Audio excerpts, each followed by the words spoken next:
Wonderful. Good evening, ladies and gentlemen. We are now here in Pfäffikon, nearby the Zurich Lake, and it's my honor and pleasure to talk now to Mr. Florian Siegfried. He is, the precious metal expert, I would say, of AgaNola specialized asset managers here in Pfäffikon. Florian, thank you very much for taking the time. Thanks for having me. I hope you're feeling good today. I do. Beside the markets? Well. Great. Well, Florian, we have we had the fun and the pleasure already to talk several times to each other, and I know you are an absolute expert in precious metals, and especially also with your fund in the mining stocks, which are in conjunction with that. So first of all, I would like to know, what is the status of the market? I feel that the market is boring for most people. You know, it's trading sideways. Some stocks go up, some go down. Not as much excitement, but I really think you have to keep the bigger picture on it. And the bigger picture, in my opinion, is we have the dollar index trading at a 14-year high, and we have gold still holding pretty well at 1150 to 1200 handle. And then you have a huge downward pressure in the rest of the commodity space. So it's some kind pretty deflationary what's happening. And I think, you know, this is very good for the mining companies, for the gold mining companies, because what they are producing is not a commodity. They are producing money, and money gets more... Real money, by the way. Exactly, real money. And money gets more expensive in times of deflation. This is why you have the dollar being so high.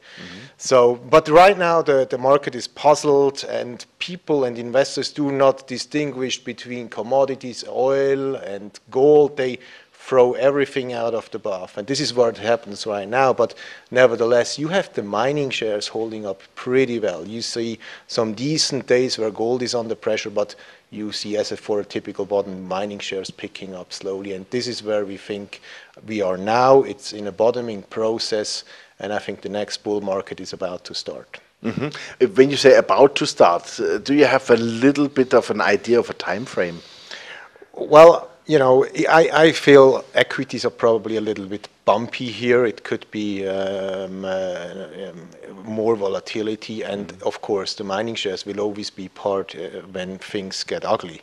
But over time they should start to decouple, and then you will see the benefit of you know, increasing margin, increasing profits, because gold is going up in most local currencies. It does not go up in US dollars.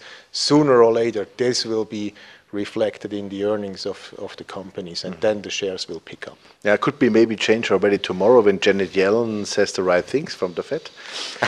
Yeah, we don't know. Who knows? Okay, fantastic. Well, you are an asset manager, of course. You are specialized on those items, and also with your fund. So you have to pick the right stocks. That's one thing, and also you pick the right commodities, obviously. But how should I behave now as an investor, and how do you behave as a fund investor? I think the market is extremely selective, and that's the result because you see a lot of new investors coming in. You see private equity, you see long-term capital which is being deployed in gold mining right now, and they just see the value of those things because it's so depressed. But they invest very selectively. This is why you have a huge diversion within the market. Most of the senior stocks going down, and then you have the juniors on good quality stocks being up, sometimes dramatically in spite of the market. So this is why I think you have to be very selective. So, for example, when it comes to exploration, people say exploration it's not working anymore, but that's not true.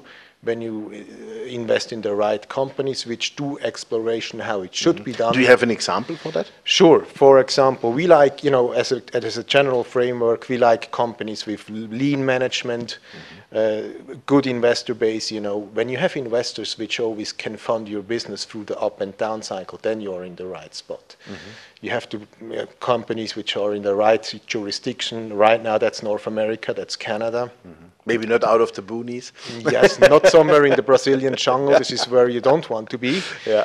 And you have to have access to premier infrastructure, right? And of course, what makes your life much more easier is when you can drill an existing or a past producing asset where you have a lot of data, which you probably bought sometimes during the down market, and you can reevaluate this data and come up with a resource. And some companies which I think do exactly this business model, and these are also stocks which actually made you money over the last 3 years while gold was down, is one company, for example, Corvus Gold, which has a very nice high-grade deposit which was bought from Barrick. It's called Yellow Jacket.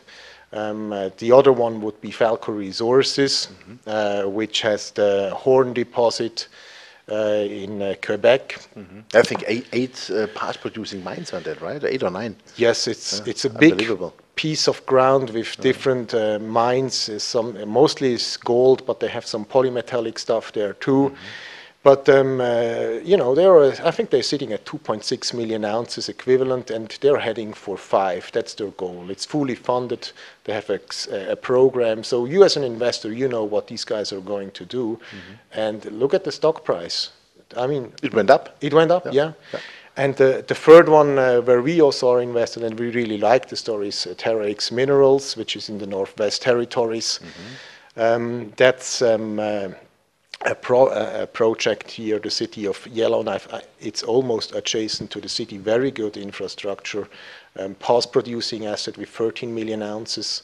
And they got funded with Cisco royalty. They have a drill program which is financed, and they continue to generate news. And as a result, the stock is up about 20% year to date. Fantastic. So I think, you know, you have to look into all these quality ingredients, and then you will still be successful.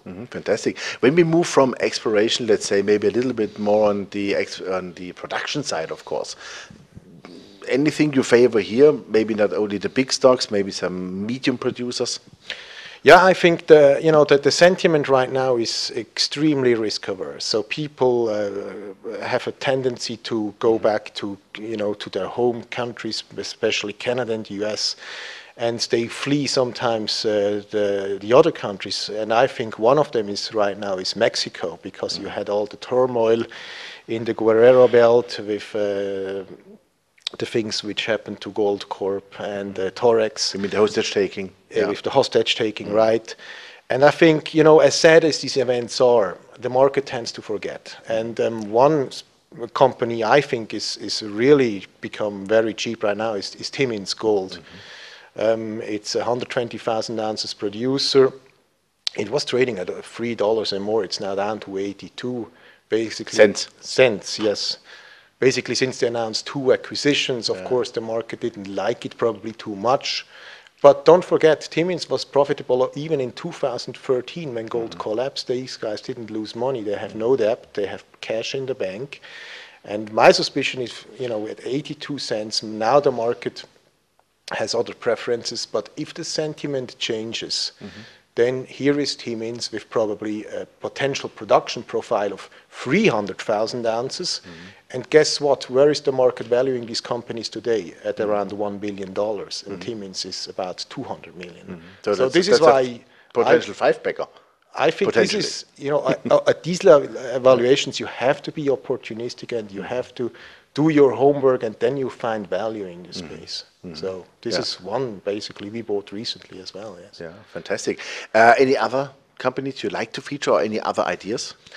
Well, another idea, if you're probably more, on the conservative side, one company we follow, and it's interesting.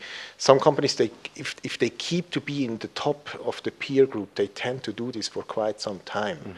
And one name would be vino silver and gold, which is also a Mexican producer.